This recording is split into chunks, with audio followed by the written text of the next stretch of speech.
নমস্কাৰ, মই ঋতুপন। মই বৰ্তমান উপস্থিত আছোঁ ডিব্ৰুগড়ৰ স্বাস্থা হস্পিটেলত, যিখন হস্পিটেলৰ হৃদৰোগৰ ৰোগীক আৰোগ্য কৰি তোলাত এক সক্ৰিয় স্থান আছে। ভালে আছেনে? ভালে আছে।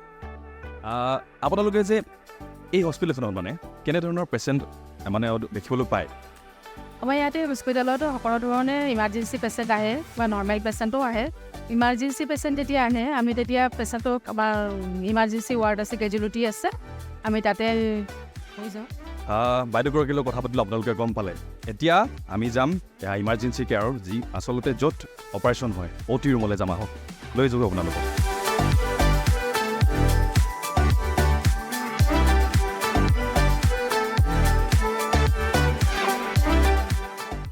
প্ৰট'কলৰ মতে মই এই ড্ৰেছখিনি পিন্ধিব লাগিব। এইটো হৈছে গ্ৰাউণ্ড, যিটো মই পিন্ধি আচলতে এই অপাৰেশ্যন থিয়েটাৰত প্ৰৱেশ কৰিব পাৰিম।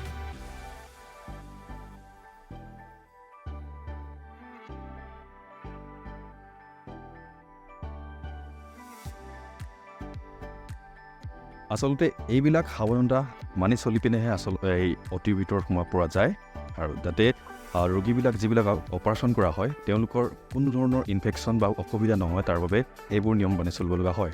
আমি এতিয়া অপাৰেশ্যন থিয়েটাৰৰ ভিতৰলৈ যাম বলক। এয়া হৈছে অপাৰেশ্যন থিয়েটাৰ, অস্ত্ৰোপচাৰ কক্ষ। এতিয়া কোনো ধৰণৰ অপাৰেশ্যন চলি থকা নাই। আমি অপাৰেশ্যন কক্ষৰ কৰ্মচাৰীসকলৰ লগত কথা পাতিম। প্ৰথমে আপোনাৰ ওচৰলৈ যাব বিচাৰিছোঁ। ইয়াত কেনেধৰণৰ ক্ৰিটিকেল পেচেণ্ট আহে, কেনেধৰণৰ অপাৰেশ্যনবিলাক চলে, অলপমান জনাই দিয়কচোন। ইয়াত আপোনাৰ যেনেকৈ ইউৰ'লজি কেছ হয়, নিউৰ' চাৰ্জাৰী হয়, আৰু আপোনাৰ অৰ্থ হয়, এইবিলাক কেছ বহুত ক্ৰিটিকেল কেছ এইবিলাক হয়। দেখিছে আপোনালোকে, গোটেই অপাৰেশ্যন থিয়েটাৰটো মই ভালদৰে দেখাই দিব খুজিছোঁ। অত্যাধুনিক সা সুবিধা আছে স্বাস্থা হস্পিটেলত। যিমান ইমাৰ্জেঞ্চিবিলাক কিছুমান কেছ আহে, ডক্টৰবিলাক সুকলমে আহি আমাৰ ইয়াত চিকিৎসা প্ৰদান কৰি ৰোগীক সদায় আৰোগ্য প্ৰদান কৰিছে। শুনিলে কথাবিলাক আপোনালোকে, বহুত ক্ৰিটিকেল পেচেণ্ট ইয়াত অপাৰেশ্যন কৰা হয়। আপোনালোকে চাই লওক, যিটো কক্ষত আচলতে আমাৰ দৰে সাধাৰণ মানুহৰ প্ৰৱেশ নিষেধ থাকে। বহুত দীঘলীয়া 16 আৱাৰ্ছলৈকেও ইয়াত অপাৰেশ্যন হৈছে। বহুতো ধৰণৰ মেচিন দেখিছে, অত্যাধুনিক মেচিন দেখিছে আপোনালোকে। এই বিষয়ে অলপমান জনাই দিয়ক, কোনবিলাক মেচিনক কি বুলি কয়? কয় অৰ্থপেডিক চাৰ্জাৰীত লাগে, আৰু আপোনাৰ গাইনী ইউৰ'লজি কেছবিলাকত লাগে। অৰ্থপেডিক কেছবিলাকত যেনেকৈ এতিয়া মই হাৰ্ডিডালৰ বিষয়ে চাব লাগে ছাৰে, ফ্ৰেকচাৰটোৰ বিষয়ে, এই মেচিনটোৱে সেই দিশটো দেখুৱাই দিয়া হয় ফোনৰ ফটো মাৰি। এতিয়া যেনিবা কিডনী ষ্ট'নটো ছাৰে বিচাৰি গ'ল, গাই দুডাল ভৰাবৰ কাৰণে এই মেচিনটোৰ সহায়ত দেখুৱাব পাৰি তাৰমানে ধুনীয়াকৈ। হাৰ্ডিটো আৰু গাইনী ইউৰ'লজি কেছতো ব্যৱহাৰ কৰা হয় ধুনীয়াকৈ। ইয়াক চিৰাম মেচিন বুলি কয়। এই দুইটা, এইটো মনিটৰ, এইটো মেচিন। ইয়াত যিবিলাক হেৰি হয়, ইয়াত আমি কানেক্টন কৰি দিওঁ, ইয়াৰ পৰা কানেকশ্যন কৰি আমি তাত লগাই দিওঁ, আৰু এইটো কাৰেণ্টৰ ছিষ্টেম ইয়াত কানেক্ট কৰা। এই দুটা এটা ছেট হয় তাৰমানে চিৰাম মেচিন হয়। ইয়াত যিবিলাক আচলতে কাম হয়, আউটপুটটো ইয়াত দেখুৱাই দিয়া হয় তাৰমানে। তাৰপাছত ইয়াত হয়তো আমি ফটোখন চাই আমি ইমেজটো যদি আকৌ ছাৰক ৰিভিউ দেখুৱাবলগীয়া হয়, তাতো ছেভ কৰি থ'ব পাৰিব, ভিডিঅ' কৰি আমি দেখুৱাব পৰা হয়, সুবিধা আছে তাৰমানে। ধুনীয়া ভাল হেৰি। তাৰপাছত এফালৰ পৰা দেখাই যাওক। তাৰপিছত আমাৰ আমি এইবিলাক আমাৰ গোটেই এণ্ড'ৰ্টিকেল টিউব পেচেণ্টক কেনেকৈ আমি দিয়া হয়, চাকচন কেথেটাৰ আছে, গোটেইবিলাক আমি ইনজেকশ্যনবিলাক আমি ইয়াত তাৎকালীনভাৱে ছাৰহঁতক এনাস্থেচিয়া ডক্টৰবিলাকক আমি যোগান ধৰিব পৰা সুবিধা কৰি থৈছোঁ। তাতে আছে ইয়াত আমাৰ বিভিন্ন ধৰণৰ লেংগুৱেজ গ্ৰুপ। যেতিয়া এজন পেচেণ্টক বেহুচ কৰিবলগীয়া হয়, তেতিয়া আমি এই লেংগুৱেজ গ্ৰুপৰ সহায়ত এণ্ড'ৰ্টিকেল টিউব দিয়া হয়। চমুকৈ কৈছোঁ আৰু মই। তাৰপিছত আহি আছে এয়া আমাৰ ৱৰ্ক ষ্টেচন।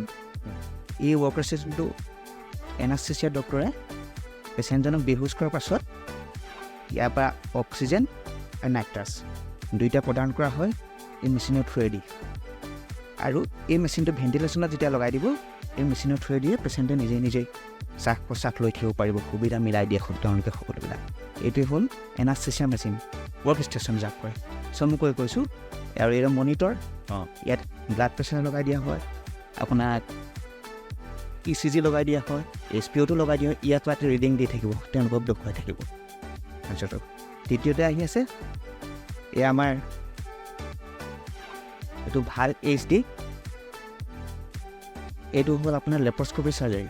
লেপ্ৰস্কপি চাৰ্জাৰী কৰে কাৰণ এই গোটেই বস্তুটো আমাৰ এটা ছেট আছে তাৰমানে এইটো আমি কাৰ্বন ডাই অক্সাইড যেনেকৈ এতিয়া গল ব্লাডাৰ কাৰ্বন ডাই অক্সাইড দি মানে পেটটো ফুলাবলগীয়া হয় এইটো হ'ল সেইটো মেচিন এইটো হ'ল আমাৰ কেমেৰা লাইট চ'ৰ্চটো কেমেৰাটো আছে ইয়াত আছে ইয়াৰ লগত কানেক্টৰ হ'ব ইয়াত সেইটো আপোনালোকক থ্ৰত ধুনীয়া পিকচাৰ ভাল HD এইটো আছে ষ্টাইকাৰ ডাঙৰ মনিটৰ ইয়াতহে সকলোবিলাকে দেখুৱাব পাৰিম আমি ইয়াৰ কানেকশ্যনবিলাক পেচেণ্টৰ লগত লগাই দিয়াৰ পিছত ইয়াতহে শ্ব' কৰি তাৰমানে গোটেই বস্তুবিলাক তাৰপিছত তৃতীয়তে আছে এইটো আমাৰ ডাইথামিন আৰু এটা আছে এইটো ক্ৰেষ্টা চিৰিজৰ ভাল ডাইথামিন ইয়াতে পেচেণ্টক জ্বৰত বাৰ্ণ কৰা হয় কটা ঔষধ দুইটা কাম কৰা এইটো হ'ল ডাইথামিন এই ক্ষেত্ৰত নামটো কৈছে তাৰপিছত আপুনি আহক আৰু দেখুৱাই দিম আমাৰ ইনষ্ট্ৰুমেণ্ট এইবিলাক আমাৰ ইনষ্ট্ৰুমেণ্ট যেতিয়া অপাৰেশ্যনৰ সময়ত চিষ্টাৰে ৰেডি কৰি লয় গোটেই ইনষ্ট্ৰুমেণ্টবিলাক ষ্টেৰিটি হিচাপে কৰি লোৱা হয় তাতে সজাই পৰাই লৈ তাৰপৰা ছাৰজনক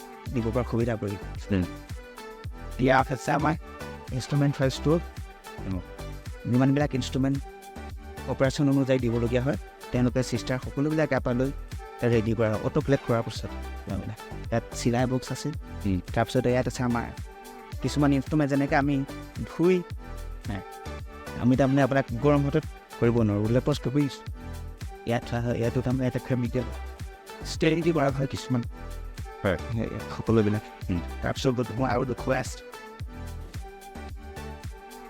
সুন্দৰ আমাক মেনেজমেণ্টৰ ফালৰ পৰা পৰিচালনা দিশটোৰ ফালৰ পৰা ছাৰসকলে সকলোবিলাক আমাক ভাল যোগাৰ দিছে ভাল ধুনীয়া আমাক মেচিনবিলাক যুগুতাই দিছে সেই ক্ষেত্ৰত আমি আমাৰ কৰ্মচাৰীৰ ক্ষেত্ৰৰ ফালৰ পৰা তেওঁলোকৰ ওচৰত আমাৰ কোনো নিক্ষেপ নাই মেনেজমেণ্টে যি বিচাৰিছোঁ আমাক সুন্দৰভাৱে আমাক সকলোবিলাক ভাল কোম্পানীৰ বস্তুবিলাক আনি দিছে দেখাই আমি ব্যৱহাৰ কৰি পেচেণ্টক আৰু বনাই খোৱাটো আমি 1 মিনিট এই ওপৰত যে আছে মোৰ আচলতে জানিবলৈ মন গৈছে এই কি বুলি কয় মানে আচলতে এইটো হ'ল টপ লাইটটো কিছুমান এতিয়া চাৰ্জাৰী কৰিব ছাৰে আমাৰ যিমান টিউবলাইট আছে টিউবলাইটৰ পোহৰতকৈ য'ত চাৰ্জাৰী কৰিব তাত আমি লিগেলভাৱে পোহৰটো দিব পাৰিব লাগিব পোহৰটো দিব আমি তেনেকুৱা লগাই দিম ইয়াত এতিয়া ইমান সুন্দৰ এটা ছিষ্টেম আছে ইয়াত ছুইচ দিয়াৰ লগে লগে লাইটটো জ্বলিলে দেখিলে ইয়াত লাইটটো 3 আছে আমি বহাই এজন চিকিৎসকক যিমানখিনি পোহৰ লাগে যিমানটো মিলাই দিব পাৰিব লাগে সেইমতে সুবিধা আছে একদম ৰাউণ্ড দি আপুনি ঘূৰাইও পৰা আছে দুটা আছে মই এটাহে জ্বলাইছোঁ এই টপ লাইটৰ থ্ৰুৱেদি একদম লিগেল পোহৰটো পাইছে চিকিৎসকে আৰু ইয়াৰ শেষতে পোহৰৰ সহায়ত ধুনীয়াকৈ কৰিব পাৰে কিছুমান ভিতৰতো নেদেখে আন্ধাৰ হৈ যায় এই টপ লাইটৰ থ্ৰুত তাৰমানে এইটো কাম কৰিব পাৰি এটা নহয় দুটা টপ লাইট আছে আচলতে এই লাইটটোৱে য'ত মানে অপাৰেশ্যন কৰিব চাৰ্জাৰী কৰিব তাত একদম ভালদৰে পোহৰটো লাগিবই সেইকাৰণে এই লাইটটো ব্যৱহাৰ কৰা হয় আৰু দেখিলে আপোনালোকে শুনিলে কথাষাৰ গোটেই বস্তুখিনিৰ বিষয়ে আৰু কিবা আৰু আছে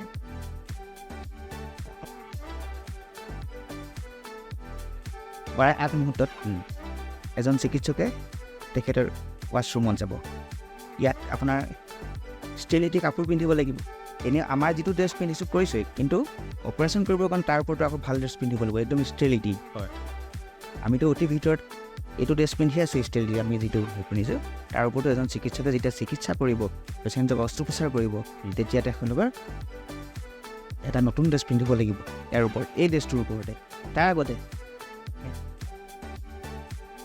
বিজ্ঞানসন্মতভাৱে আজিকালি প্ৰযুক্তিবিদ্যাৰ ফলত ধুনীয়া ছিষ্টেম এইটো আমি মেনুৱেলি দেখুৱাব পাৰোঁ হেণ্ড ৱাছ কৰা হয় ইয়াত হেণ্ড ৱাছ কৰি মেলি এইটো আমি ইলেক্ট্ৰিকেল ছিষ্টেমতো আনিব পাৰি হেণ্ড ৱাছ কৰি মেলি ইয়াত কাপোৰ পিন্ধিব চাৰ্জনে কাপোৰ পিন্ধিব শ্বৰ্টকৈ কৈছোঁ আৰু ছুটিকৈ কৈছোঁ আহি হেণ্ড ৱাছ কৰি ইয়াত ড্ৰেছ কৰি লাহেতে আহি তেওঁলোকে নিজৰ ৰোগী ইয়াত অস্ত্ৰোপচাৰত ব্যস্ত হৈ যায় সেইটো আমাৰ হ'ল হেণ্ড ৱাছিঙৰ ৰুম তাৰ উপৰিও আমাৰ আছে অটোপ্লেট যিটো আমি এতিয়া কিছুমান ইনষ্ট্ৰুমেণ্টবিলাক অটোপ্লেট কৰোঁ কাৰেণ্টৰ থ্ৰুৱেদি এইবোৰ আছে আমাৰ ইয়াত আছে সপ্তাহ আমি যিমান ইনষ্ট্ৰুমেণ্টবিলাক এই মেচিনৰ থ্ৰুৱেদি আমি বীজাণুমুক্ত কৰোঁ তাতে থ্ৰী ছিষ্টেম দিম আৰু ডাঙৰ মেচিন ইয়াত আমি ড্ৰামত ভৰাই তেওঁলোকক কাপোৰে মেৰিয়াই ইয়াত বীজাণুমুক্ত কৰাৰ পাছতে সেইটোও অস্ত্ৰোপচাৰৰ ব্যৱহাৰ কৰিব তাতো গৰম পানী ইউজ কৰিব মানে আমি এইটো আছে ষ্টেৰিলাইজাৰ এই ষ্টেৰিলাইজাৰ এইটো গৰম পানী ইয়াত কাৰেণ্টত দেখিলে ইয়াত গৰম পানী আছে, যদি গৰম পানী ব্যৱহাৰ কৰা হয়, যদি লাগে প্ৰয়োজন হয় তেতিয়াহ'লে ইয়াৰ পৰা গৰম পানী লোৱা হয়। আৰু সাধাৰণভাৱে ক'বলৈ গ'লে যিবিলাক ইকুইপমেণ্ট আচলতে নামবিলাক গোটেইবিলাক নাজানো, কিন্তু যিবিলাক ইকুইপমেণ্ট ব্যৱহাৰ কৰা হয়, ব্যৱহাৰৰ আগত ইয়াত ইনফেকশ্যন মুক্ত কৰা হয়, হয়নে? ইয়াৰ পৰা মুক্ত কৰি পিনে ইনফেকশ্যন মুক্ত কৰি পিনেহে আচলতে অস্ত্ৰোপচাৰৰ ব্যৱহাৰ কৰা হয়। এইবাৰ আহি পালোহি ICU অৰ্থাৎ ইণ্টেনচিভ কেয়াৰ ইউনিট। আহকচোন বলক আমি দেখাম আপোনালোকক স্বাস্থ্য হস্পিটেলৰ ICU ভিতৰৰ অংশ। প্ৰথমে কিন্তু মই যিযোৰ জোতা পিন্ধি আহিছোঁ সেইযোৰ খুলি দিব লাগিব। ইয়াত ভিতৰত থকা চেডেল পিন্ধি মই যেনেকৈ অপাৰেশ্যন থিয়েটাৰৰ ভিতৰত সোমাওঁতে চেঞ্জ কৰিছিলোঁ, তেনেকৈ আমি ইয়াতো কৰিব লাগিব।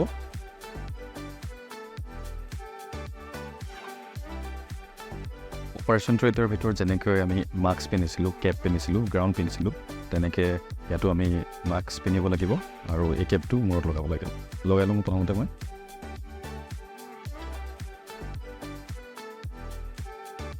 আমি বৰ্তমান আছোঁ এতিয়া ICUত। আপোনালোকক দেখালোঁ। মেমৰ ওচৰলৈ যাব বিচাৰিছোঁ। ICUৰ বিষয়ে অলপমান কিছু কথা পাতিম। মেম, আপোনাৰ নামটো? মোৰ নামটো ডক্টৰ সাগৰিকা বৰুৱা। তো ইয়াত কেনেধৰণৰ মানে নিয়ম আচলতে মানি চলিব লগা হয়, কেনেদৰে ইয়াত মানে থাকিব লগা হয় ICUৰ ভিতৰত, অলপমান জনাই দিবচোন। আমাৰ ইয়াত ICUৰ ভিতৰত অলপ এটা শান্তি পৰিৱেশ বিচৰা হয় আৰু চাফ চিকুণতাটো আমি ইয়াত মানি চলিব লাগে, যিহেতু ইনফেকশ্যন হ'ব পাৰে পেচেণ্টসকলৰ। আপোনালোকে গম পালে জানে যে ICU মানে হৈছে এটা শান্ত পৰিৱেশ থাকিব লাগে, অলপমান হুলস্থুলীয়া পৰিৱেশ হ'ব নালাগে, সেইটোকে। আৰু লগতে চাফ চিকুণটো আমি মানে চলিবই লাগিব। ICUত মানে কেনেকুৱা ধৰণৰ পেচেণ্টবিলাক আচলতে থাকে, অলপমান জনাই দিব। আমাৰ ইয়াত সকলো ধৰণৰ কেছে ৰখা হয়, যেনেকৈ আমাৰ কাৰ্ডিঅ' কেছেছ থাকে, নেফ্ৰ' কেছেছ আছে, RTA কেছ হয়, গেষ্ট্ৰ'এণ্ট্ৰলজি কেছো থাকে। সকলো ধৰণৰ কেছে আমাৰ ইয়াত নিউৰলজি কেছ ৰখা হয়। অলপমান মেচিনবিলাক অলপমান চাব বিচাৰিম, কেনেধৰণৰ মেচিন ইয়াত আচলতে ব্যৱহাৰ কৰা হয়, কিবিলাক অলপমান দেখাই দিবচোন। পাম্প, চিৰিঞ্জ পাম্পত আপোনাৰ ইনফিউজনত দিয়া হয় মেডিচিনখিনি, আৰু ভেণ্টিলেটৰ যোনটো এতিয়া লাগি আছে, ভেণ্টিলেটৰ মেচিন, আৰু এইটো মনিটৰ, যোনখিনি আমাৰ ভাইটেলছ মনিটৰ কৰিবলৈ লাগে। দেখিলে আপোনালোকে মেচিনবিলাক, লগতে ক'লোৱেই যে ইয়াত এটা শান্ত পৰিৱেশত আচলতে থাকিব লগা হয়, লগতে চাফ চিকুণটো ইয়াত মানি চলিব লাগিব। পেচেণ্ট আছে, আমাৰ ডক্টৰ ছাৰসকলে ভিজিট দি আছে, সকলোৱে চাই আছে ধুনীয়াকৈ। ইয়াত আমি যিহেতু ভিতৰলৈ আহিলোঁ, সেইকাৰণে অলপমান মাতটো হয়তো ক্লিয়াৰকৈ আহিছে নাই আপোনালোকে গম পাব, কিন্তু ইয়াত অলপমান শান্ত এটা পৰিৱেশৰ সৃষ্টি কৰিব প্ৰয়োজন, কাৰণ ইয়াত বহুত ক্ৰিটিকেল পেচেণ্ট ইয়াত ICUত ৰখা হয়। আপোনালোকেও জানে ICU মানে আচলতে কি হয়, ইণ্টেনচিভ কেয়াৰ ইউনিট। য'ৰ পৰা আৰম্ভ কৰিছিলোঁ আকৌ তাতে আহি পালোহি। স্বাস্থ্য হস্পিটেলৰ ICU, OT ৰুম সকলোবিলাক আপোনালোকক দেখাবলৈ চেষ্টা কৰিলোঁ। কেনেকুৱা পালে আপোনালোকে জনাব। পৰিয়ালবৰ্গৰ লগত অলপমান কথা পতালোঁ, ভালদৰে আপোনালোকে জ্ঞাত হ'ল বহুখিনি কথা, সেইটোকে কমেণ্টত জনাব যে স্বাস্থ্য হস্পিটেলৰ ICU, OT ৰুম আৰু পৰিয়ালবৰ্গক কেনেকুৱা পালে আপোনালোকে নিশ্চয় এটা কমেণ্ট কৰি জনাব। আজিলৈ ইমানতে সমাপ্ত কৰিছোঁ। ধন্যবাদ।